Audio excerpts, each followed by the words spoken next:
What's up, everyone? EJ here, and welcome to the I Am Project, where I simply hope to spark a bit of curiosity when it comes to the topic of consciousness, more specifically, individual consciousness. And without further ado, let's go ahead and jump into it. Okay, so this first topic that I feel I've appropriately titled is Be Your Own Savior. Okay, so modern society has conditioned us to look outside of ourselves for answers. We've been taught to seek external solutions for internal challenges. For example, money for happiness and fulfillment, pharmaceuticals for health and well-being, politics and war for peace and security, religion and messiahs for spiritual connections, experts and gurus for self-knowledge, social media validation for self-esteem, entertainment for meaning and purpose. The list goes on and on, right? Meanwhile, turning inward or observing your own mind and questioning your beliefs, exploring consciousness, is dismissed and many times labeled as woo-woo, weird, and I guess in some religious cases, even dangerous. Self-inquiry is marginalized while dependency is normalized. Now, what is the path, right? Here's the truth. Real understanding comes from direct experience, not secondhand beliefs. First, right, this is the first step, observe. Notice your thoughts. Notice your patterns and reactions without judgment. Second, question. Challenge inherited beliefs and social narratives. Third, explore. Investigate your own consciousness through things like meditation, reflection, and being present. Another one is psychedelics. Now, that's a bit touchy, right? But if that's the way you go, be very, very careful, okay? Know what you're doing. Fourth, experience. Live consciously and test what works for you. This journey raises more questions than it has answers, but the murkiness of reality clears up. Okay, it's reality itself is very murky waters, and personally, I believe by looking inward, we definitely calm that pond. You begin to see reality's deeper nature. You become a forever consciousness explorer. Personally, that's what happened to me. And here's a fundamental realization that I hope everybody who watches this video is able to capture. You are the creator of your life experiences. Let me say that again. You are the creator of your life experiences. Now here's some hard truths, okay? And it's, we'll get uncomfortable for a moment, so bear with me, okay? Are you struggling with weight or poor health? Examine your daily choices. What do you eat? How often do you move? What substances do you consume? No one else is controlling your fork, your schedule, or your habits. Not where you want to be financially. What skills have you developed? What values do you create? How do you spend your time and money? Do you invest in yourself or just consume? Are you surrounded by toxic people? Who do you choose to spend time with? What boundaries have you set? The common denominator in all of these things and in your relationships is you.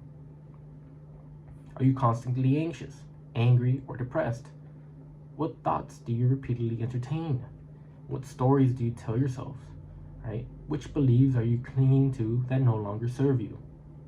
And I will note here that this excludes legitimate medical conditions. That's not what we're talking about. I'm not saying that any of those things don't exist, right? If you have a legit medical condition, seek help from a professional. Please do. Okay. Are you unfulfilled at work? What risk have you taken? What passions have you pursued?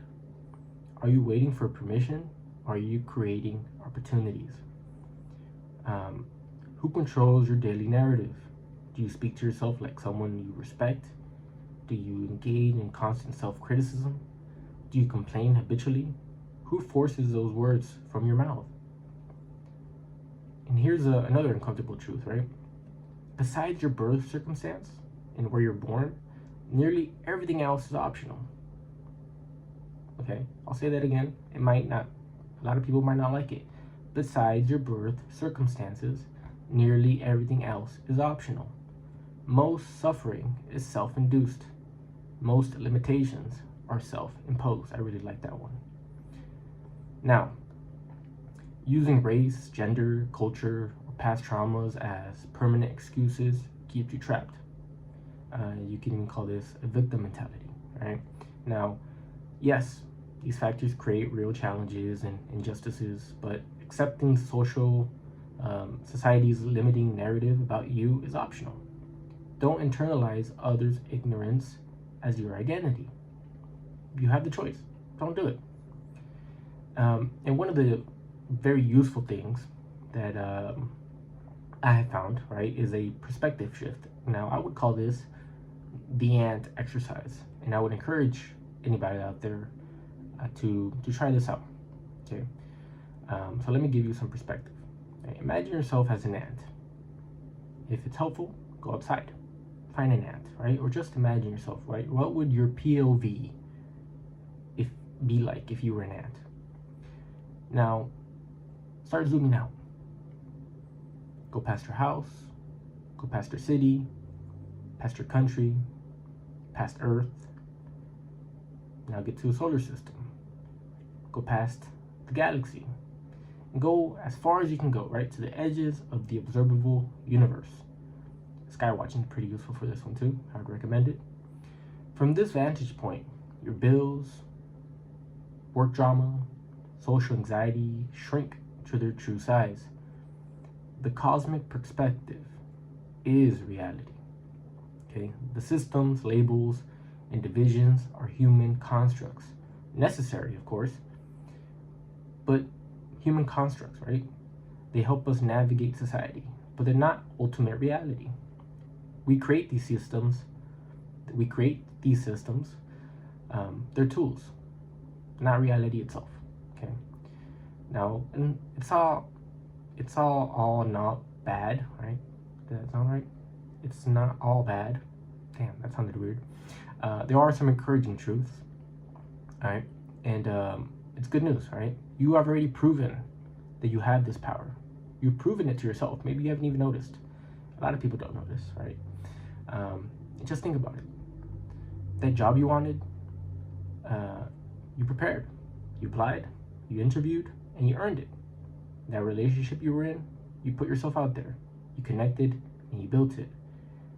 That skill you mastered, you practiced, you failed, you persisted.